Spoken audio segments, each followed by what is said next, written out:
Ever since D23 and Disney's announcements of new things coming to Disney World and Disneyland, there's been a lot of discussion online about these moves and if they make sense and how these will go into the future of the Disney parks. Well, one thing's for sure, there has been a recent trend with all of these decisions seemingly, and this article here from Cineblend goes into this a little bit. So I thought this was an interesting discussion. We'll read this article and get some thoughts on it. So, hi, I'm Jared with Capture the Magic, and the article here again from Cineblend says Disney's World's latest closure announcement is part of a disturbing trend that could have long term consequences.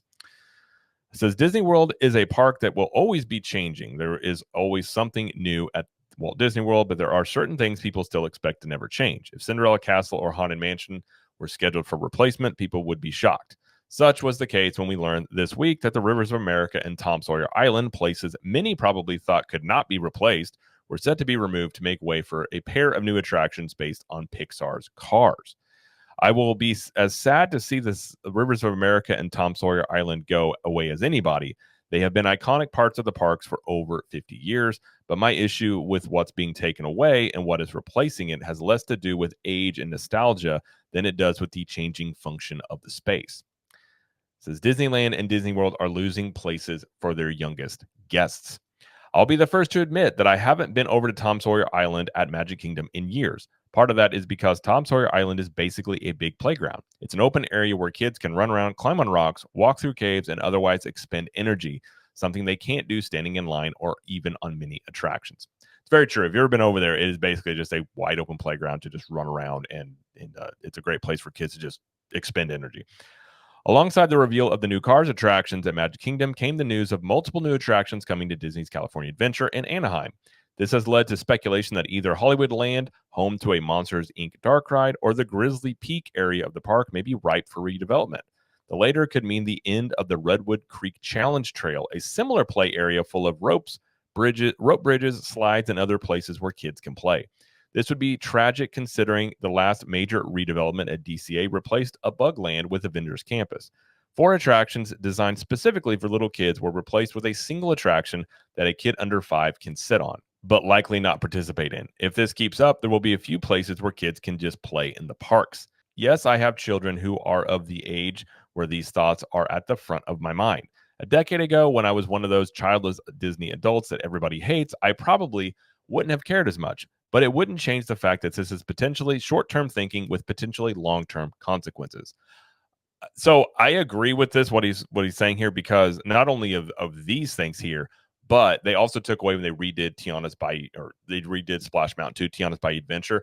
There's a little play area underneath where was underneath Splash Mountain that they took away for stroller parking. Now, this is an area where both of our kids have enjoyed that spot. It's a simple little play area, but while they want the adults, the older kids wanted to go ride Splash Mountain, you could go into there and play for a little bit, blow off some steam. It was in the shade. Parents could take a rest. It was a nice place, and that was removed as well. And you're seeing these, kid-centric places like this being removed because, in my opinion, Disney is looking at basically every part of the park as just about capacity and more things to shove in to get more people to ride them, and not giving much forethought to ambiance. Little kids, giving parents a place that they can rest, let kids run around. It's almost as if the decisions in the park being made by people who either don't go to the parks a lot or have never gone to the parks with kids. And I think you probably have both in that case of decisions being made. So kids who love Disney parks become Disney adults who spend money. This is true. Many people see the theme parks as entertainment specifically for kids, and this is wrong. Theme parks are designed to be family activities. This is exactly, yes. They are supposed to have something for everybody. This includes activities that everybody can do together, like a dark ride that's fun for all. It also includes activities that are specifically geared toward different audiences. This could be a thrill ride for a teen or a young adult. It might be a fine dining experience for a couple. Disney parks aren't for kids, but they need to be things to do that belong to the kids. For younger kids, especially, rides that require standing in line for half an hour or more won't always cut it. Some kids simply aren't going to be able to handle that. There are many different types of kids with different personalities that need different things, and all should be taken into account. Your average playground is designed with multiple types of experiences in mind, and theme parks need to be as well. If doing this for the good of the guest isn't good enough, then let's focus on the money, shall we? As mentioned, he says, I'm a Disney adult. And a big part of the reason for that was when I was 9 years old, I went to Disneyland and fell in love with the place. It was the most incredible thing I'd ever seen. And you bet your butt I ran around Tom Sawyer Island back then. Today, I'm a grown up, allegedly, and I spend a not inconsiderate amount of my disposable income inside Disney parks. Part of the reason that Disney has made a concerted effort to appeal to adults over the last few decades is the simple reason that there's where the money is. Even Walt knew that.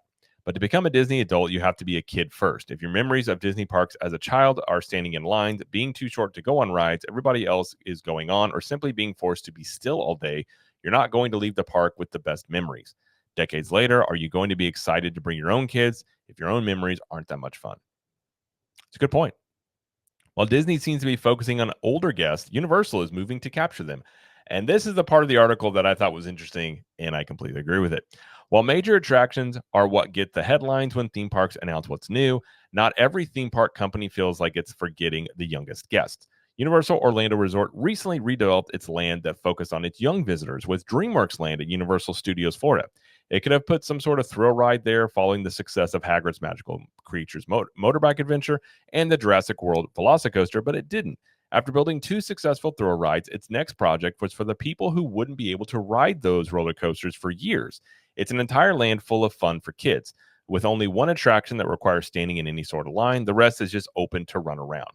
And I know a lot of people have had negative reactions to DreamWorks Land, and I think a lot of these people don't have children. Now I know our kids love this land. It's a great place for them to run around. They love the shows. Like this whole area is designed for little kids in mind. Again, it's just a rethemed area. That was the Woody Woodpecker Kid Zone, but it's rethemed with newer IPs, meet and greets. You have areas that have slides and you can run around and play. They have splash pads. They have musical areas. They have a show. There's one roller coaster. There's more play areas in the back. So it's got a lot of stuff for little kids. And I know some people have negative reactions about this, but I think it's a great thing to add into the parks because one thing where Universal has lacked is stuff for little kids. And they are actively doing things about it with DreamWorks Land and also Minion Land in the same park, where when you come in, you have two Minions rides, you have meet and greet areas, like a lot of stuff, again, for families and kids. Universal is taking things a step further with the Universal Kid Resort, an entirely new park currently under construction in Frisco, Texas. It's focused on younger guests, and clearly Universal thinks that's an investment worth making. I expect it will come back to them in the long term. If Disney isn't careful, a lot of young kids are going to have much fonder memories of Universal parks than Disney parks growing up. In 20 years, we could be making jokes on social media about Universal adults. To be sure, there's still a lot we don't know about the future of these new additions to Disney parks. Perhaps the new Cars area of Frontierland will have some sort of play area in addition to the two announced attractions. Hopefully, anything we lose at Disneyland Resort gets replaced with something new as part of the Disneyland Forward expansion. I hope Disney doesn't focus on the guests who have the money to the point where they forget that one day the guests being overlooked will be the ones spending it. This is something I have brought up before on our podcast of being like Disney seemingly is just going after everything short term. It's the money right now and not thinking long term. The reason that Disney parks are where they are is because of families that went and they pass that on to their kids. My wife went to the parks as a kid because her mom went to the parks as a kid. So these are the things that people pass on because they remember these. They have fond memories. They want to bring their children to experience it. And when Disney gets short-sighted and they just want to make money in the short term, then everything becomes okay. Well, that this aspect of the park isn't making money, so let's replace it with something that does. Well, the things that make money in the short term right now are things that the adults want, more thrill ride things. And when you lose the little things that kids can do, for instance, I know it's not a big deal, but that play area that was underneath Splash Mountain was one of our kids' favorite spots, and a spot that when you're at Magic Kingdom, it's a hot day and you just need a time to relax. And our kids would love going over there and just let them play. You can go get a coffee, go get a drink, and just hang out. You're in the shade. Stuff like that for parents and kids, although small, makes a really big difference. And losing out on more of these parts of the park, it's just forgetting about the little things that Disney used to do so well. Disney had cornered the market on the little things and doing them the certain way. And I really do think Universal is picking up that slack. They have recognized they need more stuff like this and are adding to it. And not only for the little kids, but the ambiance aspects of the parks. You look at Disney taking out Rivers of America, which I would argue, I hate that move. And it's for a lot of reasons I've talked about in multiple videos on this channel. But one of the reasons is the ambiance, and it creates a certain feel that it's supposed to evoke in you in that corner of the park. And they're replacing it just for more IPs. Whereas Universal, when it comes to Epic Universe, they are literally creating a park inside there because they're having a heavy focus on ambiance, on lots of trees, and wanting you to feel like you're in a park and not just an amusement park. They want you to feel engrossed in this land and the story that they're telling. And not to mention, they are building things for little kids. They have an entire Viking play area that they're building in the How to Train Your Dragon land. They have a carousel that is a updated, almost brand new looking, futuristic looking carousel. They have a splash pad area for kids. So they're adding things for kids that Disney is not. And I think this is something that Disney is eventually going to have to address. And I just don't think they're looking at it because it's not going to bring them in money in the current immediately. And I think this is exactly where Disney's just looking, doing more spreadsheet management and saying, well, this doesn't make money. This does, replace it.